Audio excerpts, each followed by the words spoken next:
निलेश दिलेल्या सगळ्या सविस्तर माहितीबद्दल. तिथे महाविकास आघाडीमध्ये वंचित बहुजन आघाडीच्या सहभागाची शक्यता मावळल्याचं चित्र आहे. कारण काँग्रेसकडून प्रकाश आंबेडकरांच्या विरोधात उमेदवार जाहीर करण्यात आलाय. अकोला लोकसभा मतदारसंघातून काँग्रेसनं डॉक्टर अभय पाटील यांना उमेदवारी जाहीर केली. त्यामुळे आता अकोल्यात प्रकाश आंबेडकर, भाजपचे अनुप धोत्रे आणि काँग्रेसचे डॉक्टर अभय पाटील अशी तिरंगी लढत होणार आहे.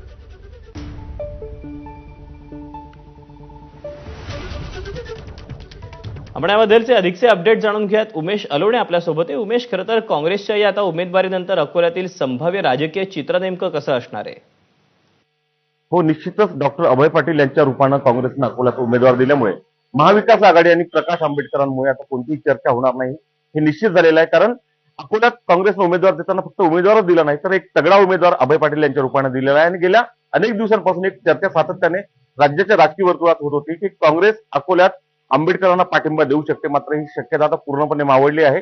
कारण आंबेडकरांनी काँग्रेसला राज्यातल्या 7 लोकसभा मतदारसंघात पाठिंबा देऊ असं एक पत्र मल्लिकार्जुन खरगे यांना लिहिलं होतं आणि त्यापैकी 2 मतदारसंघात म्हणजे कोल्हापूर आणि नागपूरमध्ये आंबेडकरांनी स्वतःहून काँग्रेसला पाठिंबा दिला होता. त्यामुळे काँग्रेस उमेदवार जाहीर व्हायला विलंब होत असल्यामुळे काल त्यातच वडेट्टीवारांचं एक स्टेटमेंट आलं होतं की काँग्रेस पक्ष श्रेष्ठींकडे आंबेडकरांना पाठिंबा देण्याबद्दल आम्ही आग्रह करू.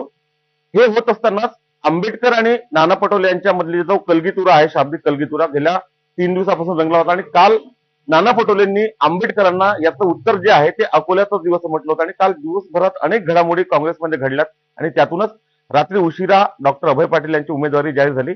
अभय पाटील यांची उमेदवारी जी आहे ती सर्व अर्थानं वेगळी म्हणता येईल. कारण गेल्या 2 निवडणुकांचा अनुभव पाहिला तर अकोल्यात काँग्रेसनं जे दिलेला उमेदवार होता त्याचा फक्त आंबेडकरांचा पराभव करणं एवढंच ध्येय होतं का, अशा पद्धतीनं आंबेडकरांच्या विरोधात काँग्रेसनं उमेदवार मागच्या 2 निवडणुकीमध्ये दिला होता.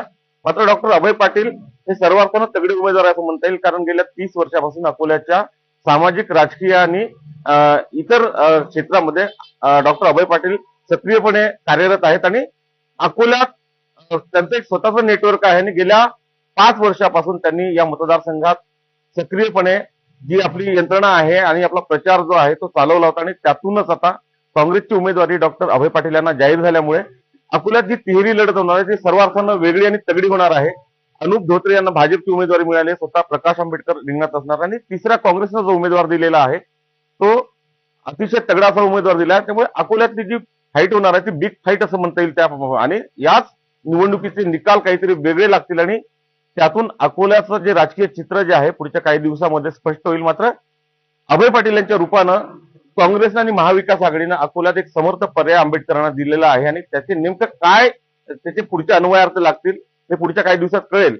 मात्र आंबेडकरांची अकोल्याची वाट महाविकास आघाडीने बिकट केली आहे असं काही अकोल्यातली ही जी तिहेरी लढत आहे ती अधिकच रंजक होईल, यात काही शंका नाही.